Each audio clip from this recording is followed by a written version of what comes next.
When Bob Hope stepped onto the stage, the applause was like a storm. It always was. 131 times. Exactly. 131 times. He had been a guest on The Tonight Show, and every single time the same thing. Applause, smile, paper, joke, applause. Whether Carson, sitting behind his desk watching him, ever thought about it, no one knows. But years later, after a night when it had become clear to everyone that Hope was struggling to hold his ground on stage, that the laughter had turned into courtesy, and that the frozen smile was no longer anything real, Carson turned to his writers and said, "If I ever get like that, shoot me." A room full of people had no choice but to go silent, because that sentence was more than a ruthless critique of a rival.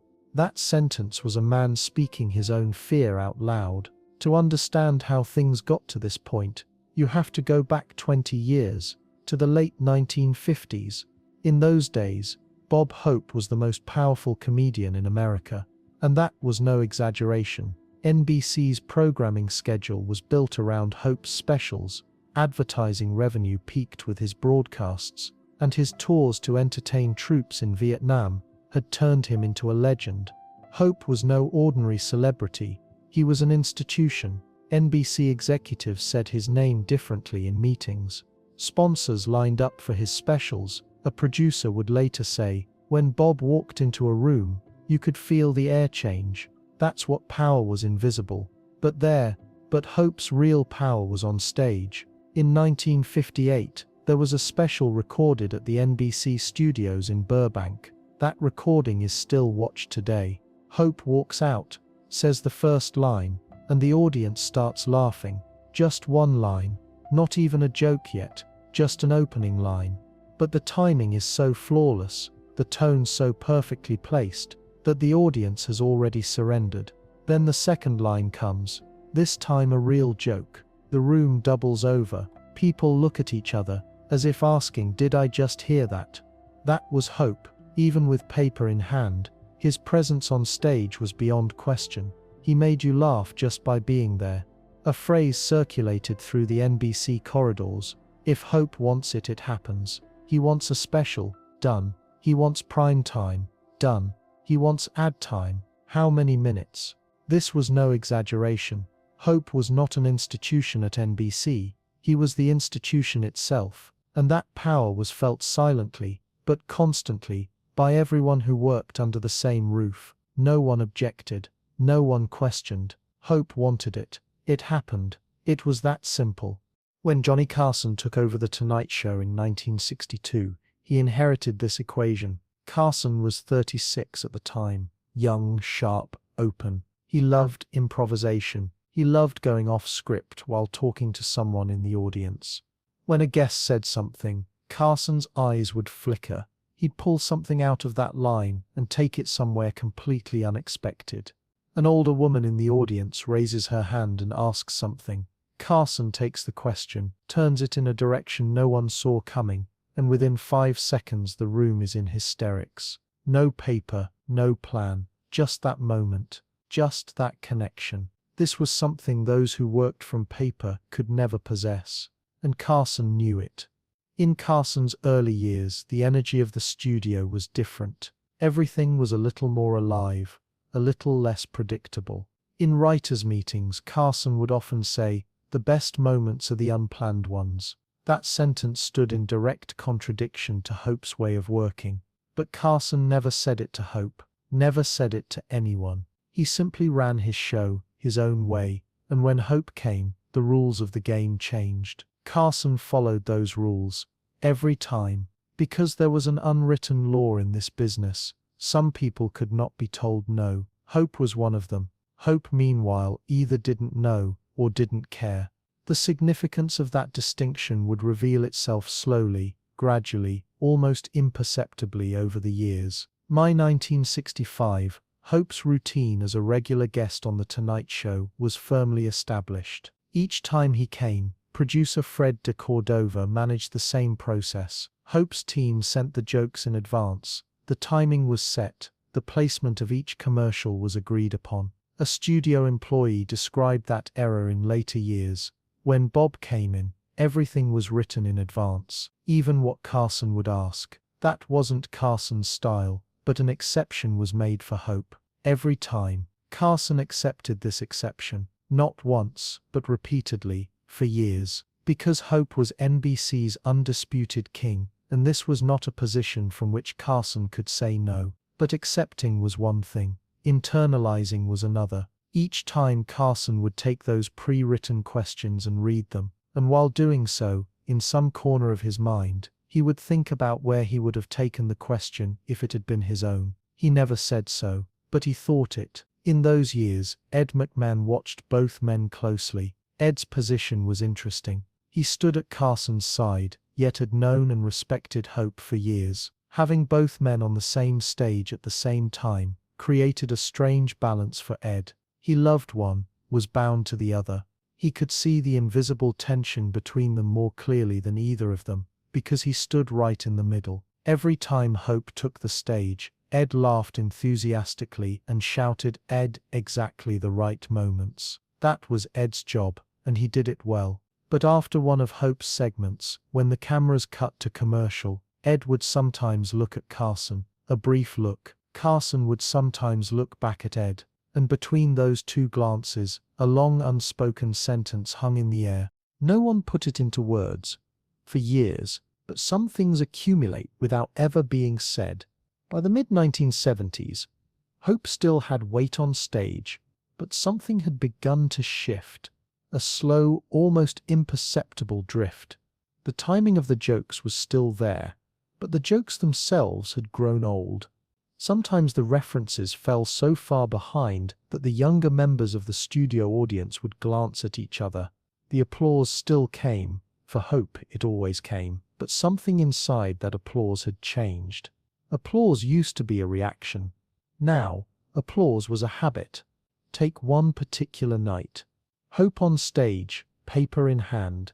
He delivers a joke, well constructed, clean. The room laughs. Carson laughs. But right then, a woman sitting in the middle rows of the studio smiles, and her eyes immediately drift away from Hope to somewhere else. Just 1 second. But in that 1 second, there is something courtesy, no longer the expectation of a real surprise, but a respect paid to an old habit. The woman likes Hope, but she's no longer here to be surprised. She's here to approve.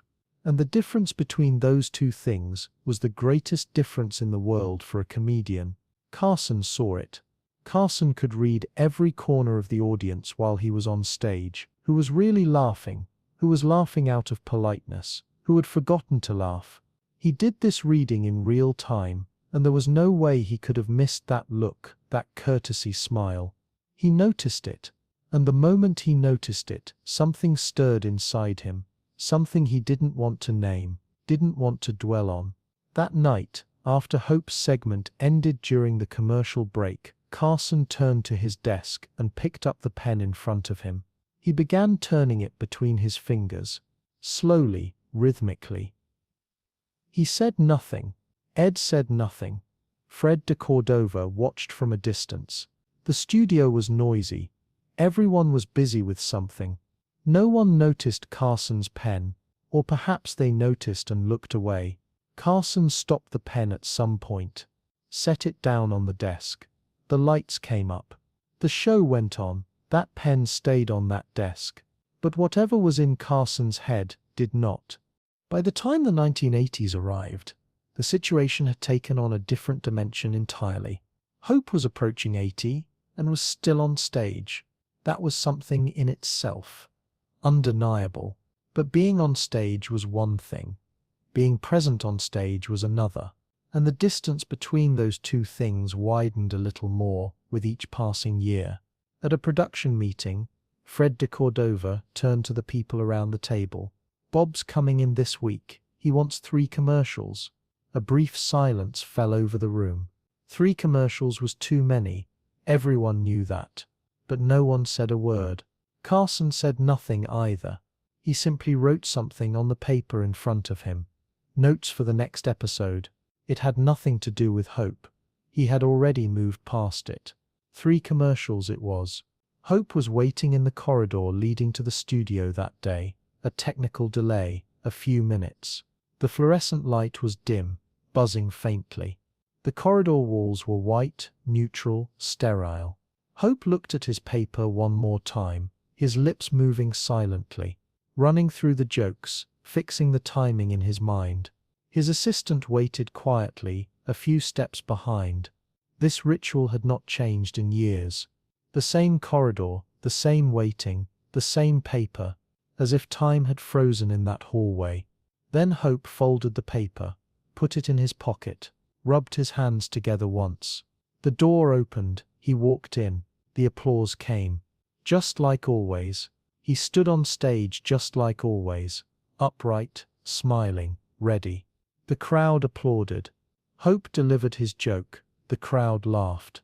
Everything was in its place. Carson sat behind his desk watching him. On his face was that smile, the flawless professional smile that tens of millions of viewers saw on their screens. But Ed McMahon looked into Carson's eyes that night and later told someone close to him. Johnny was there, but he wasn't really there.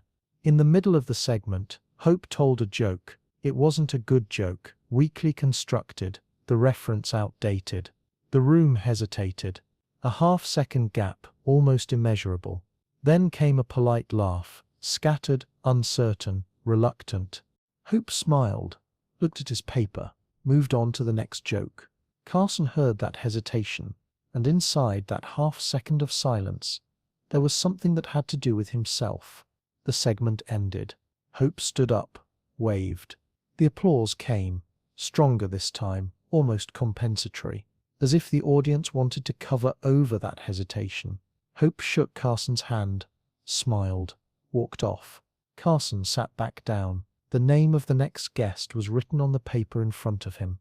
He picked it up. "And now," he said into the microphone. The show went on. No one knows exactly which night that sentence was said. It never made it into any official record.